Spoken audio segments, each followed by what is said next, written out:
Welcome, everyone. Today, we're walking through a step-by-step practical framework for reviewing a federal solicitation, whether you're a seasoned contractor or just entering the federal marketplace. A disciplined review process is the single most important thing you can do before investing time in writing a proposal. This guide covers all 19 steps, from the moment you open a solicitation to the moment you hit submit. Let's get started. A federal solicitation is the government's official request for your business to propose how it will fulfill a requirement. It's a legally binding document that sets the rules of engagement. There are several types you'll encounter. The RFP, or request for proposal, is the most common for professional services and complex acquisitions. The RFQ is used for commercial items and simplified acquisitions. The IFB is sealed bidding. Lowest price wins, period. IDIQ vehicles issue task orders, and each task order may require its own proposal. BPAs streamline repeat purchases, and BAAs cover research and development. Knowing what type you're looking at shapes your entire review approach. Before you invest a single hour writing a proposal, you need honest answers to 4 questions. Can we bid? Meaning, do you meet every eligibility requirement? Can we comply? Meaning, can you follow every instruction and satisfy every requirement in this solicitation? Can we win? Do you have the competitive strengths to outscore your competitors? And finally, can we perform profitably? Can you actually do this work at your price and make money? If the answer to any of these is no, you need to solve that problem before spending proposal resources. These 4 questions are the lens through which every step of the review process should be filtered. This table is your roadmap. Every solicitation is organized by sections, and knowing where to look for what saves enormous time. The cover page and Section A give you the basics: the solicitation number, agency, NIACES code, set-aside status. Section L contains the proposal instructions. This is where page limits, font rules, file naming conventions, and submission instructions live. Section M contains the evaluation criteria, how the government will score your proposal. Section B is the pricing schedule. Section 1 has all the contract clauses. Section J lists attachments including wage determinations, and amendments live on SAM. Gov, bookmark this table. You will use it on every solicitation. The entire solicitation review process breaks down into 6 phases and 19 distinct steps. Phase 1 is initial triage, quick identification and eligibility check. Phase 2 is the deep read, the most time-intensive phase where you analyze the scope, instructions, evaluation criteria, pricing, and clauses. Phase 3 is due diligence, checking all forms, amendments, and quanda. Phase 4 is the bid decision, a go/no-go. Phase 5 is building your response. Phase 6 is the final compliance review and submission. The bar chart at the bottom gives you a sense of how to allocate your time. The deep read and building your response deserve the most hours. Don't shortchange either one. Step 1 is capturing the basic facts before reading anything else. Start with the cover page and the standard form 1449. Record the solicitation number. This goes on every email, every document you submit. Identify the document type, because an IFB is won completely differently from an RFP. Note the NIACES code and look up your size standard at SBA. Gov, check the set-aside. If it's a total small business set-aside and you're not small under that NIACES code, you cannot bid. Most importantly, write down the response due date and time and set a calendar reminder immediately. Also, find the questions deadline, typically a week to 10 days before submission. This is your window to ask the government to clarify anything unclear. Do all of this in the first 15 minutes of opening the solicitation. Step 2 is your eligibility gatekeeping step. Before you spend another minute reviewing the solicitation, confirm you actually can bid. Start with SAM, Gov. Your registration must be active. Check the expiration date right now. An inactive registration will get you disqualified even if your proposal is perfect. Next, verify your set-aside status. If the solicitation is set aside for service-disabled, veteran-owned small businesses, and you don't hold that certification, you cannot bid as prime. Check your NAIC's code size standard. Read the subcontracting limitations. You must self-perform a minimum percentage as prime. Check for clearance requirements. These can take 6 to 18 months to obtain, so if you need one and don't have it, that's a problem. If any critical item is a hard no, stop right there and decide whether you need a teaming partner, a subcontractor, or to no-bid this opportunity. Step 3 is where you read the actual work requirements. Section C, the statement of work, performance work statement, or statement of objectives, tells you what the government needs done. Read it slowly and take notes. Look for every deliverable, every performance standard, every staffing requirement, every certification. As you read, immediately begin building a compliance matrix. This is a spreadsheet, not optional. Every requirement gets a RAL. You record the SAL reference, the requirement itself, where in your proposal you'll address it, who owns it, and its completion status. This matrix becomes your proposal management tool for the entire bid. It ensures nothing gets missed. A technically excellent proposal that fails to address even one SAL requirement can be found non-compliant. Step 4, the proposal instructions found in Section L may be the most important section of the entire solicitation. It is the rulebook. Governments can and do reject proposals outright for not following these instructions before the technical evaluators ever read a word of your work. You need to know how many volumes are required, what each volume must contain, how many pages you are allowed in each volume, what font size is required, what margin size is required, and how to name your files. Note whether resumes have page limits. Many solicitations cap them at 2 pages. Note whether past performance questionnaires must come directly from references. Note whether signed amendments must be included. Note whether you submit by email, through a portal, or both. Build a checklist from Section L. Check every box before you submit. Step 5 is reading Section M, the evaluation criteria. This section is your proposal blueprint. The government is telling you exactly how it will score you. In the lowest price technically acceptable procurement, all that matters is clearing the minimum technical bar at the lowest price. There is no reward for being excellent. In a best value trade-off, the government weighs technical merit, past performance, price, and other factors. And a higher price can win if the technical approach is clearly superior. Read the factor weights carefully. If technical approach is worth 40% and price is worth 15%, invest your time accordingly. Structure your proposal so every section maps directly to an evaluation factor. The evaluator's job is to score you against the stated criteria. Make their job easy. Lead with your strengths on the highest weighted factors.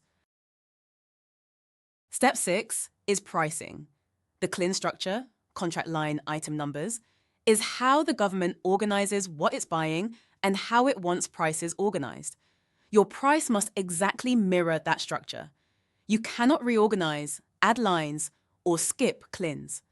For each CLIN, identify the labor categories needed, the number of hours or units, and your fully burdened rate, meaning your fully loaded cost plus overhead, general and administrative costs, and profit.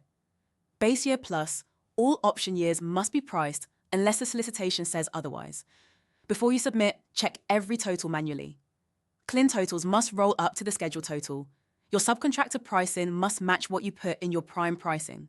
And if the solicitation uses a service contract labor standards wage determination, those minimum wages must be built into your labor rates.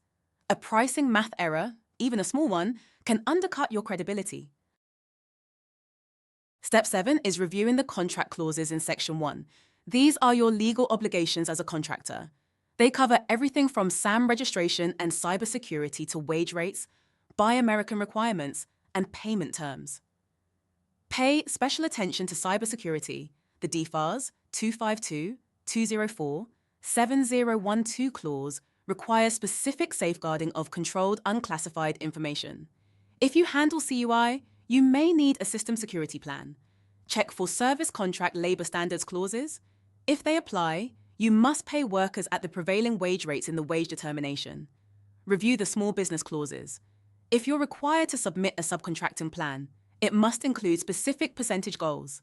And critically, do not ignore clauses that are merely incorporated by reference. They use just the clause number and title, but they carry the exact same legal weight as full text clauses. Look them up at acquisition.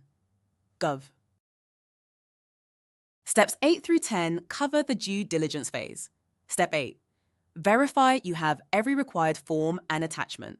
The most commonly missed items are signed amendments, past performance questionnaires that must come from the reference directly, and the small business subcontracting plan if required. Create a checklist and literally check every box. Step 9. Check amendments daily on SAM. Gov from the day you download the solicitation to the day you submit. Amendments can change due dates, add requirements, change evaluation factors, or add wage determinations. A missed amendment can result in a non-compliant proposal, even if your technical content is perfect. Step 10. If anything is unclear, submit written questions before the questions deadline. Every response becomes a binding amendment. Do not try to guess what the government means. Ask, and keep copies of everything you submit. Step 11 is arguably the most important business decision in the entire process. Should you bid at all? Every proposal costs money, time, and management attention. Before committing, score yourself honestly on 9 criteria. Can you meet every mandatory requirement? Do you have relevant past performance? Can you price competitively? Do you have the right people? Is the timeline realistic given your current workload? Do you have working capital to carry the contract? Is it profitable? Are the risks manageable? And do you understand the market? Meaning, do you know who the incumbent is? And do you know your competition? Score each from 1 to 5. A score above 36 is a strong bid. Below 15, seriously consider no bid. Remember, a no bid decision made early lets you redirect resources to opportunities you can win. There is no shame in a no bid.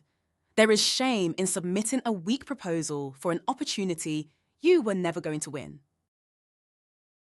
Step 12 is building your compliance matrix. This is not optional. The compliance matrix is the single most important organizational tool in proposal management. Every requirement from Section L, Section M, Section C, Section 1, and Section J gets a RAW. You record the section reference, the requirement itself, whether it's an instruction, evaluation factor, SAL requirement, clause, or attachment requirement, which volume and section addresses it, who owns that section, the current status, and any notes. Build this in Excel so you can filter by owner to assign tasks, filter by status to see what's overdue, and share it with all your volume leads every day. The compliance matrix is how you guarantee that your proposal addresses every requirement. Without it, you are flying blind. Steps 13 through 15 cover the core of your proposal content. For your technical proposal, the golden rule is, do not tell the government what you will do. Tell them how you will do it. Every evaluator has read 1,000 proposals that say, our experienced team will deliver high-quality results. Say instead, our program manager will chair a weekly status meeting with the government POC every Monday at 9 a.m., producing a 3-page status report by close of business Friday. Be specific, be detailed, be responsive to the SAL. For past performance, relevance is king. It's not enough to have done big contracts. The work must be similar to what's being solicited. Include all the reference details the solicitation asks for. For teaming and subcontractors, confirm every commitment is in writing, every price ties out, and your prime/sub-split meets the limitation on subcontracting. Surprises in any of these 3 areas cost proposals. The final 4 steps are your quality gate before submission. Step 16 is the consistency review. Read every document side by side. Your company name must be spelled identically everywhere. Your pricing totals must match your price schedule, which must match your cover form. Labor categories and your technical volume must match exactly what's priced in your price volume. Inconsistencies between volumes are a red flag for evaluators. Step 17 is the final compliance check. Count your pages again, check your file names against the instructions, open every PDF to confirm it renders correctly. Step 18 is submission. Give yourself at least 2 hours before the deadline, because government portals like PIE, and SAM. Gov experience high traffic and can time out. Get a receipt. Step 19. Save everything. Create a submission record folder. This protects you if there is ever a dispute about whether you submitted on time or whether your offer was complete. This slide gives you the practical review order, the sequence to follow every time you open a solicitation. Start with the cover page to capture the basics. Immediately check the due date and set a calendar alert. Then check eligibility. Next, read the PWS or SAL. Then read the evaluation factors in section M, because these should shape everything you write. Then read the proposal instructions in section L, then the pricing schedule, then the clauses, then the attachments, then check for amendments. Once you've read everything, build your compliance matrix. Make your bid/no bid decision. Then draft your proposal using the matrix as your guide. Do a final compliance check. Then submit early and save your record. This sequence is deliberate. Skipping ahead to writing before you've read section M is a common mistake. You end up writing for the wrong things. These are the 8 mistakes that most commonly derail proposals. Missing the deadline? There is no cure. Late is late. Always submit at least 2 hours early. An expired SAM. Gov registration, check it today, and then check it again the week before you submit. Missing a signed amendment. Go through every amendment and confirm which ones require acknowledgement or signature. Exceeding page limits. Evaluators are instructed to stop reading at the limit. Your strongest content might sit on page 41 of a 40-page limit. Generic capability statements. Specificity wins. Price and technical inconsistency. If your technical volume describes a 5-person team but your price only funds 3, evaluators will question your credibility. Ignoring evaluation factors. Write for section M and skipping the compliance matrix. It's the only tool that guarantees nothing gets missed. Know these 8. Review for them before every submission. Everything we've covered today, all 19 steps, all 6 phases, comes back to 4 questions. Can we bid? That means eligibility, SAM, Gov, set aside, size standard, certifications, all confirmed. Can we comply? That means every proposal instruction followed, every evaluation factor addressed, every required form included, every clause acknowledged. Can we win? That means a superior technical approach tailored to the SAL, strong relevant past performance, the right key personnel, and a competitive price. And can we perform profitably? That means your rates are realistic, your scope is fully priced, your risks are identified and managed, and you have the working capital to execute. When your solicitation review confirms all 4, and only then, you're ready to write a proposal worth submitting. Thank you for joining us today. If you found this guide valuable and you want expert support reviewing your next solicitation, building your compliance matrix, writing your technical proposal, or navigating the full proposal process, Neybor Consulting is here to help. We work with small and mid-sized businesses competing for federal contracts, and we bring the same discipline and rigor we've covered today to every engagement. Visit Neybor Consulting. Come to book a free consultation. We look forward to helping you win your next contract. Thank you.